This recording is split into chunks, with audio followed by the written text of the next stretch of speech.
नमस्कार। तो आज हम चैप्टर करने जा रहे हैं अनुसूचित जातियाँ, जिसमें मैं आपको बता दूं अनुसूचित जातियाँ जो होती हैं पिछड़ी जातियाँ कह सकते हैं इन्हें। तो इनके बारे में हम क्या जानने की कोशिश करेंगे, तो मैं बता दूं आपको। अनुसूचित जातियों में हम जानेंगे अनुसूचित जातियों में कौन कौन आते हैं और विशेषताएं क्या हैं, असमानताएं क्या हैं और वंचनाएं क्या हैं इनमें। उसके बाद पढ़ेंगे स्वतंत्रता पूर्व काल में सामाजिक गतिशीलता, जिसके अंदर हम पढ़ेंगे सामाजिक गतिशीलता कैसे कि समाज किस प्रकार आगे बढ़ा, प्राचीन काल में सामाजिक गतिशीलता कैसी थी अनुसूचित जातियों की। और उसके बाद पढ़ेंगे मध्यकाल में सामाजिक गतिशीलता। उसके बाद पढ़ेंगे हम अंग्रेजी शासन के दौरान सामाजिक गतिशीलता के बारे में कि अंग्रेजी शासन के दौरान सामाजिक गतिशीलता कैसी थी। अंग्रेजी शासन का विभेदमक प्रभाव, संस्कृतिकरण के माध्यम से सामाजिक गतिशीलता और पश्चिमीकरण के माध्यम से सामाजिक गतिशीलता। उसके बाद पढ़ेंगे धर्म परिवर्तन के माध्यम से सामाजिक गतिशीलता, अंबेडकर एवं गांधी जी। तो भीमराव अंबेडकर के बारे में पढ़ेंगे कि इन्होंने क्या भूमिका निभाई अनुसूचित जातियों के उत्थान के लिए, एवं गांधी जी के बारे में पढ़ेंगे। उसके बाद हम पढ़ेंगे स्वतंत्रता प्राप्ति के बाद।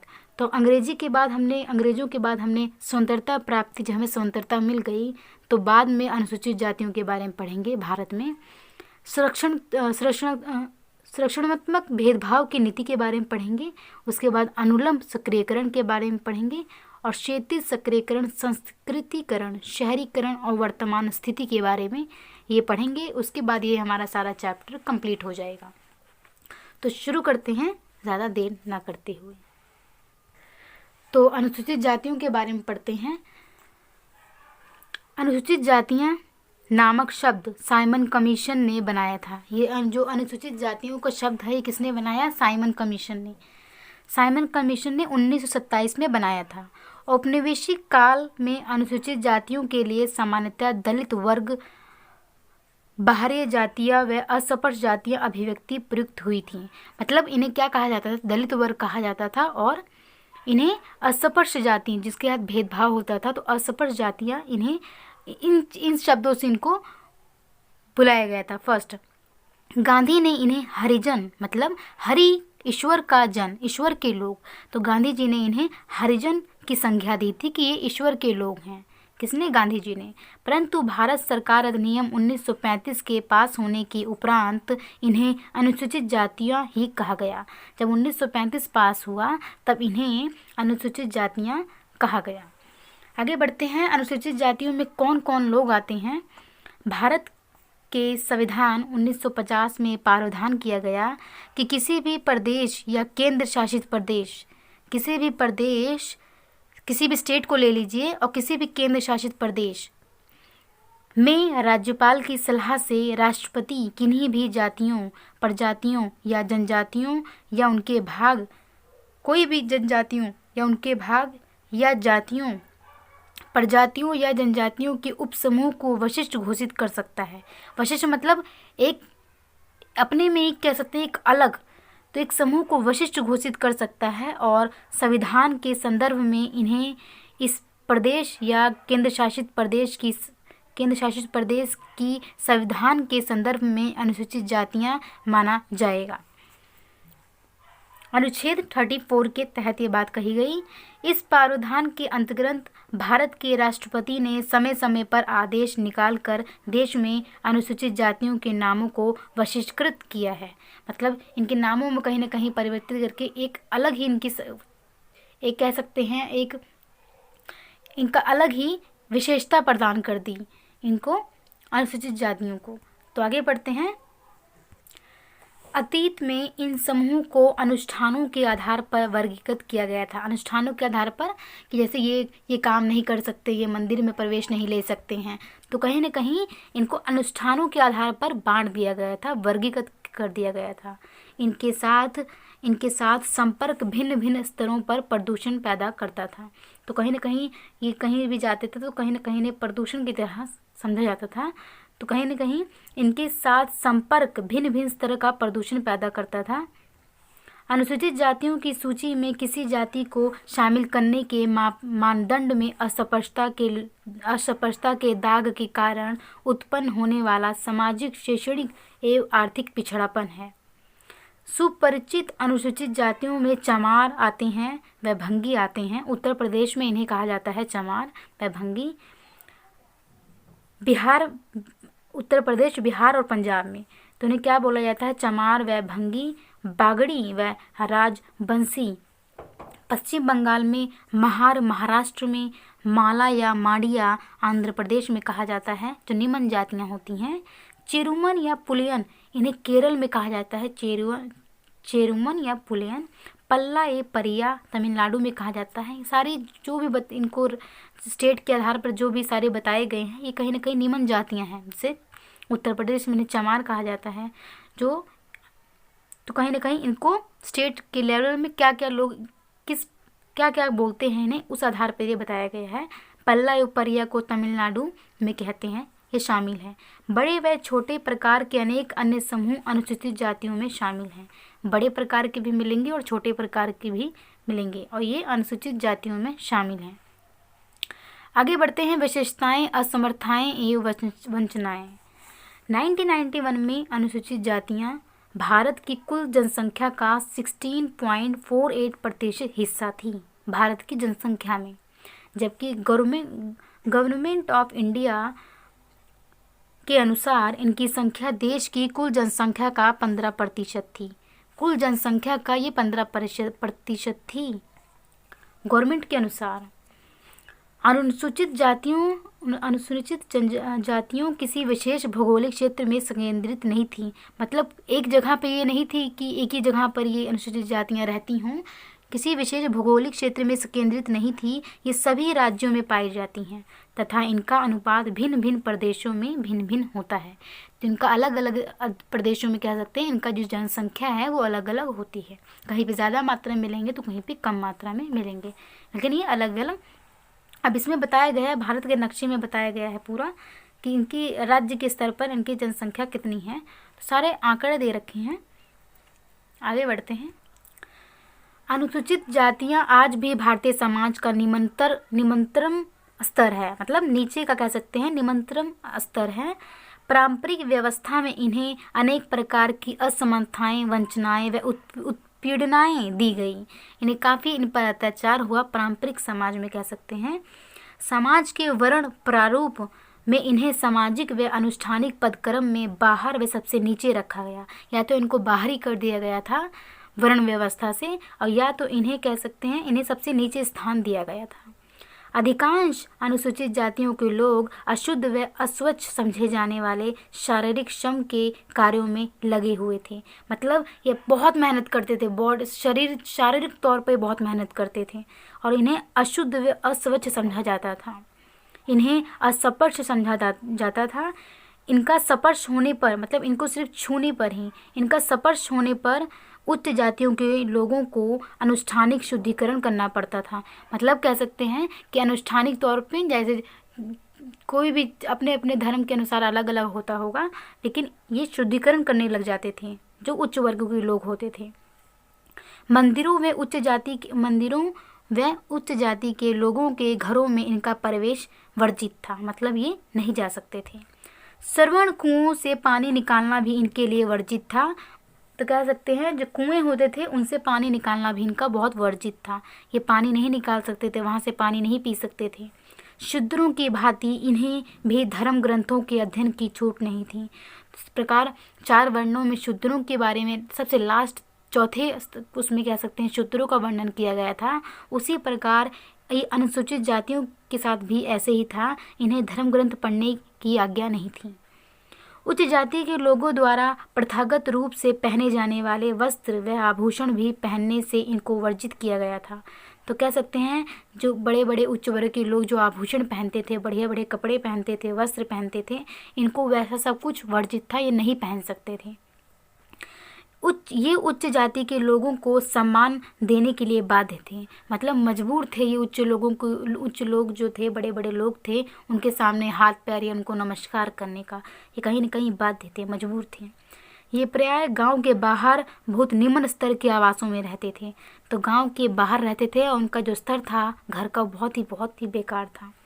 केरल के इरवा के अध्ययन में ज़ेफरे ने अध्ययन किया, कहाँ पे? केरल के इरवा के। इनके लिए छतरी या कंधे के वस्त्र का सम्मान वर्जित था। मतलब ये तो छतरी भी, जैसे बारिश होती है तो लोग छतरी लेते हैं, तो छतरी भी नहीं ले सकते थे और कंधे के वस्त्र का सम्मान वर्जित था। जैसे लोग पहले ज़माने में अपने कंधे पे, आपने वो फिल्म देखी होगी अगर सूर्यवंशम, तो उसमें जिस प्रकार दिखाया है, अमिताभ बच्चन जी हैं, उन्होंने अपने कंधे पे एक वस्त्र रखा हुआ था, एक उच्च उसमें का, तो कह सकते हैं ये इनके लिए वर्जित था। इनकी महिलाएं वक्षस्थल नहीं ढक सकती थीं तथा कुछ विशेष प्रकार के आभूषण नहीं पहन सकती थीं। तो महिलाएं जो थीं वो कोई अच्छे अच्छे आभूषण नहीं पहन सकती थीं। आगे बढ़ते हैं। इसके अलगाव के बावजूद अनुसूचित जातियों सामाजिक जीवन का अभिन्न अंग थी। इतने सारे डिफरेंस के बाद भी कह सकते हैं ये सामाजिक जीवन का एक अभिन्न अंग थी। ग्रामीण स्तर पर इनकी अधिकांश संख्या उच्च जातियों के भूपतियों या खातेदारों के लिए खेतिहर मजदूर का कार्य करती थी। कहीं न कहीं ये बड़े बड़े जो मजदूर होते थे उनके यहाँ पे खेतों में जाकर ये काम करते थे। इसके अतिरिक्त ये अनेक प्रकार की वशिष्ठकृत सेवाएं प्रदान करते थे। ये नौकर गंदगी हटाने वाले, ये नौकर होते थे, गंदगी हटाने वाले होते थे, झाड़ू लगाने वाले होते थे, ढोल बजाने वाले आदि कार्य करते थे। तो ये सारे काम, जितने भी निम्न स्तर के कार्य हैं, ये सारे करते थे। ये सभी उच्च जाति के हिंदुओं की सेवा करते थे। तो कह सकते हैं ये सभी लोग जो उच्च जाति के लोग होते थे उनकी सेवा करते थे अनुसूचित जातियाँ। पर इन्हें ब्राह्मण, पुजारी, नाई, कहार, धोबी तथा कुछ ऐसी अन्य जातियों की सेवाएं नहीं मिलती थीं। तो इनको सेवाएं नहीं मिलती थीं, जैसे ब्राह्मणों की सेवा इनको नहीं मिलती थी, निम्न जातियों को पुजारी, नाई, कहार, धोबी, ये इन जातियों की सेवाएं नहीं मिलती थीं जो उच्च जाति की सेवा करते थे। तो कह सकते हैं ये उच्च जाति की सेवा करते थे। आगे बढ़ते हैं।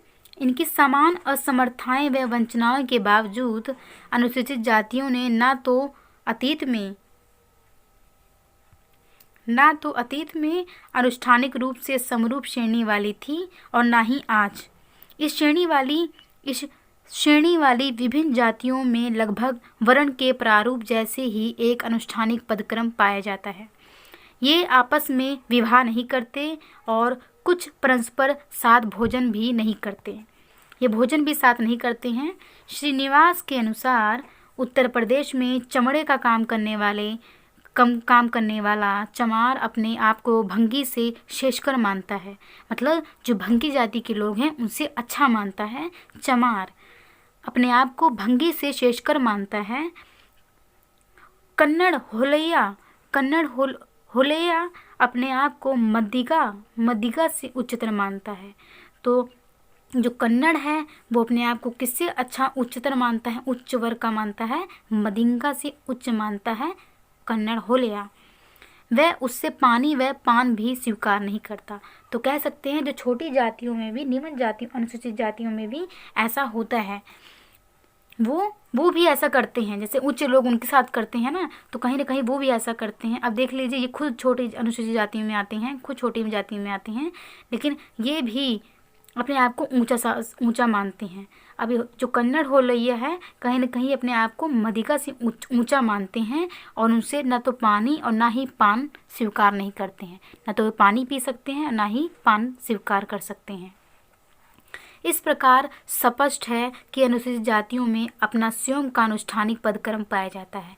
तो अनुसूचित जातियां जो होती हैं इनका खुद का भी एक अनुष्ठानिक पदक्रम पाया जाता है कि कौन हमसे नीचे है, कौन हमसे ऊपर है, कहाँ हम पानी पी सकते हैं, कहाँ हम पानी नहीं पी सकते, कहाँ भोजन खा सकते हैं।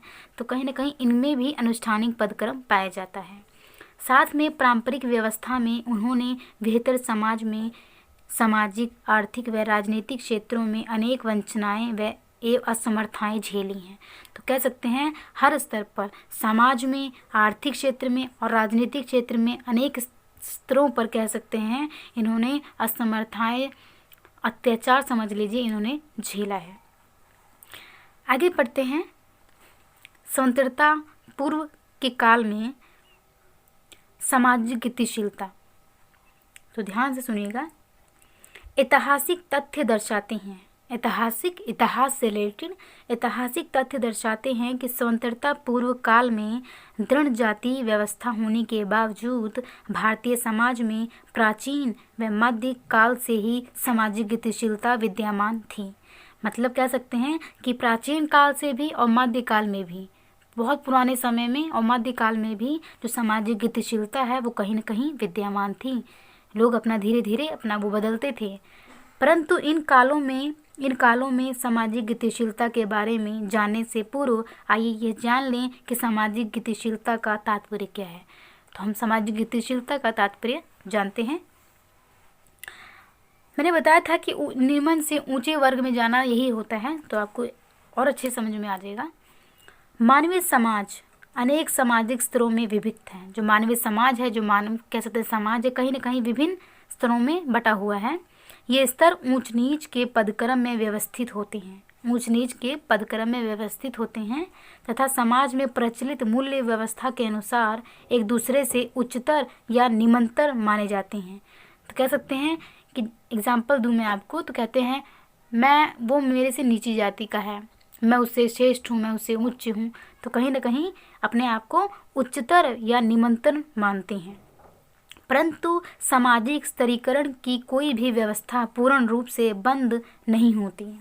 व्यक्ति अथवा समूह सामाजिक पदक्रम में एक परिस्थिति से दूसरी परिस्थिति की ओर जा सकता है। मतलब कह सकते हैं उसका जो स्टेटस है, एक स्टेटस से वो दूसरे स्टेटस की ओर जा सकता है। सामाजिक परिस्थितियों के बदलने की यह प्रक्रिया सामाजिक गतिशीलता कहलाती है। तो कल भी मैंने आपको बताया था कि सामाजिक गतिशीलता क्या होता है। जैसे एक वर्ग के लोग हैं जो अमीर वर्ग जो हैं, अब वे उनका सामाजिक गतिशीलता का अर्थ, जैसे अमीर वर्ग के जो लोग हैं वो गरीब में चले जाएं, गरीब का वो धारण कर लें, कह सकते हैं गरीब होते चले जाएं। और जो निम्न वर्ग के लोग हैं वो अपने पद प्रतिष्ठा प्राप्त करके उच्च वर्ग को जैसा दिखने लग जाएं, पहनने लग जाएं हर चीज़ में। तो कहीं न कहीं यही सामाजिक गतिशीलता होती है। सामाजिक परिस्थितियों के बदलने की प्रक्रिया सामाजिक गतिशीलता कहलाती है।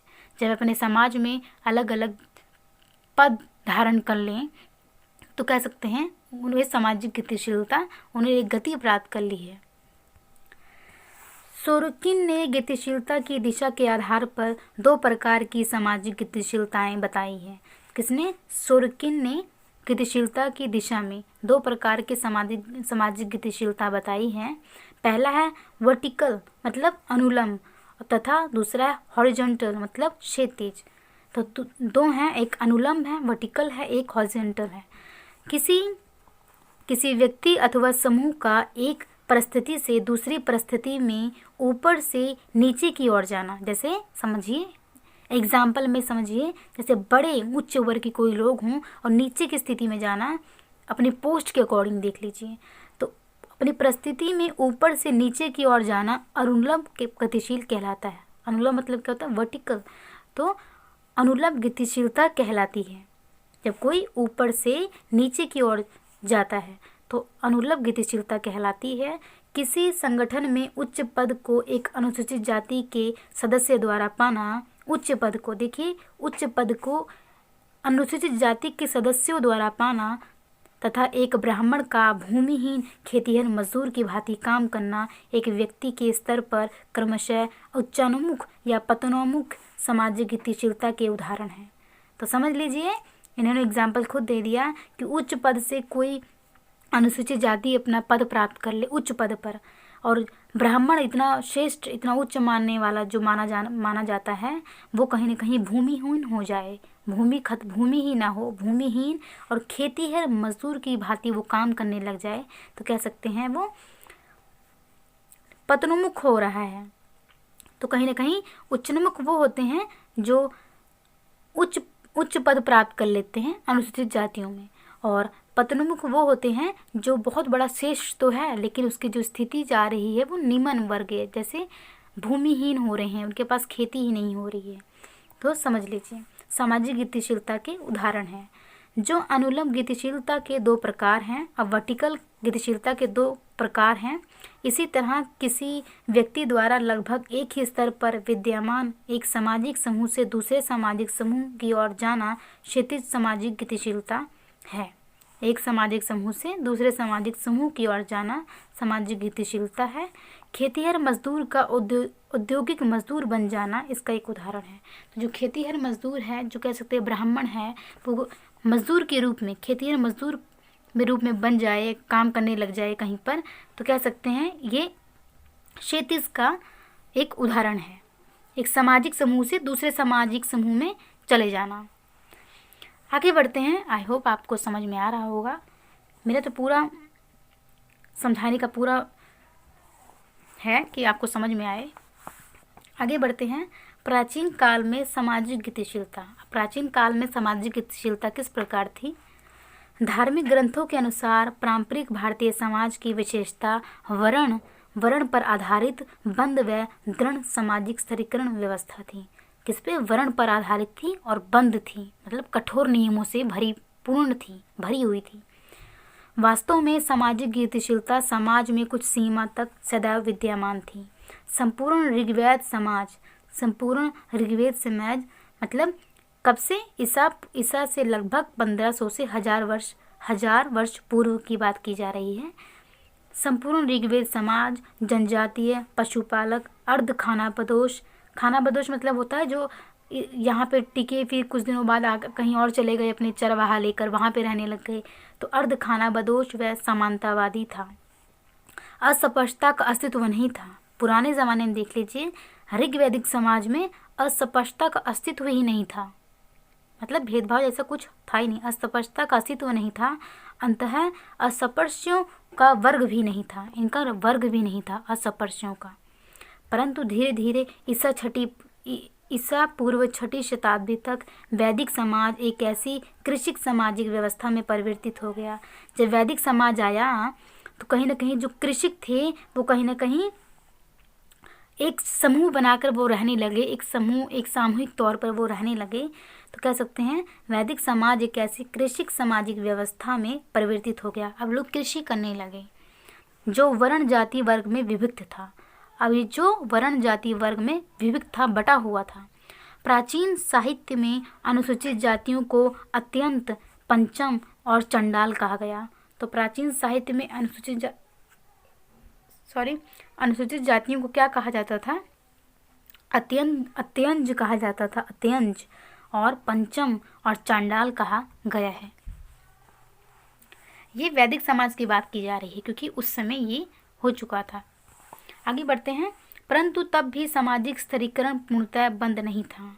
अपने अध्ययनों में रोमिला थापर एम के पणिकर ने दर्शाया है कि प्राचीन भारत में सामाजिक गतिशीलता का अस्तित्व था। अब ये कहते हैं, इनका मानना है कि प्राचीन भारत में सामाजिक गतिशीलता का अस्तित्व था। उस काल में भी व्यक्तित्व व सामूहिक अनुलंब व क्षैतिज गतिशीलता होती थी। मतलब उस समय में भी वर्टिकल मतलब निम्न वर्ग का व्यक्ति उच्च वर्ग धारण कर लेता था, और क्षैतिज गतिशीलता भी होती थी। प्राचीन में बड़े से बड़े ब्राह्मण कह सकते हैं खेतीहर मजदूर के रूप में काम करने के लिए हो सकता था। तो वही बात की गई है कि उस काल में भी व्यक्तित्व व सामूहिक अनुलंब व क्षैतिज गतिशीलता होती थी। पणकर ने कहा कि नंद वंश के राजा भारत के अंतिम क्षत्रिय शासक थे। बाद में निम्न वर्णों के लोगों ने प्रभुता हथिया ली। जो निम्न वर्ग के लोग थे उन्होंने एक शक्ति, एक प्रभुता जो थी उसको हथिया लिया। मौर्य वंश शूद्र मूल का था। जो मौर्य वंश था वो शूद्र मूल का था, ऐसा कहा जाता है। प्राचीन काल में सामाजिक गतिशीलता के महत्वपूर्ण माध्यम थे संस्कृतिकरण। संस्कृतिकरण का अर्थ यही हुआ कि जो हम बड़े लोगों की तरह, एग्जाम्पल दूँ कि जैसे मैं निम्न वर्ग की व्यक्ति हूँ और मैं उच्च वर्ग के लोगों को जैसे खाना पीना, तौर तरीके, पहनावा, सारा कुछ उनके अकॉर्डिंग कर लूँ। दूसरा है बौद्ध, जैन या अन्य शास्त्र विरुद्ध संप्रदाय स्वीकार कर लेना। और तीसरा है कह सकते हैं प्रवास, अपना स्थान ही बदल देना, प्रवास एवं समाज त्याग कर भिक्षुक या प्रवचनकर्ता बन जाना। तो पुराने ज़माने में कह सकते हैं ये सामाजिक गतिशीलता थी। लोग क्या करते थे, या तो समाज त्याग कर भिक्षुक बन जाते थे या प्रवचनकर्ता बन जाते थे। इस प्रकार प्रवचन नहीं देते लोग, तो उस प्रकार प्रवचनकर्ता, प्रवचन देने वाले बन जाते थे। श्रीनिवास के ने संस्कृतिकरण की परिभाषा इस प्रकार दी है कि वह प्रक्रिया है जिसमें एक निम्न जाति, हिंदू या जनजाति या कोई अन्य समूह, कोई भी हो, चाहे हिंदू हो, चाहे जनजाति हो या कोई भी समूह हो, उच्च जाति और प्राय दृढ़ जातियों का अनुसरण करते हुए अपनी प्रथाएं, विचारधारा तथा जीवन शैली परिवर्तित कर लेती हैं। तो उनकी विचारधाराएं जो होती हैं वो उनके जैसे कर लेते हैं निम्न वर्ग के लोग, उच्च वर्गों के जैसे। मैंने पहले ही बता दिया, उस वही चीज़ इसमें बताया गया है कि अनुसरण करने लग जाते हैं, उनके तौर तरीके अपनाने लग जाते हैं और प्रथाएं, विचारधाराएं, जीवन शैली सब अपना लेते हैं। प्राचीन काल में एक सीमित पैमाने पर व्यक्तित्व व सामूहिक स्तर पर अनुसूचित जातियों ने अन्य निम्न जातियों व जनजातियों के साथ सामाजिक गतिशीलता के अनेक उपलब्ध अवसरों का लाभ उठाया। तो कई लाभ उठाए किसने? निम्न जातियों व जनजातियों के साथ सामाजिक गतिशीलता के अनेक उपलब्ध अवसरों का लाभ उठाया। आगे बढ़ते हैं, पढ़ते हैं मध्यकाल में सामाजिक गतिशीलता के बारे में। मध्यकाल में कैसे था सामाजिक गतिशीलता, इसमें हमने प्राचीन के बारे में पढ़ा कि उनकी स्थिति कैसी थी। पढ़ते हैं मध्यकाल में। बर्टनस्टाइन 1980 में ये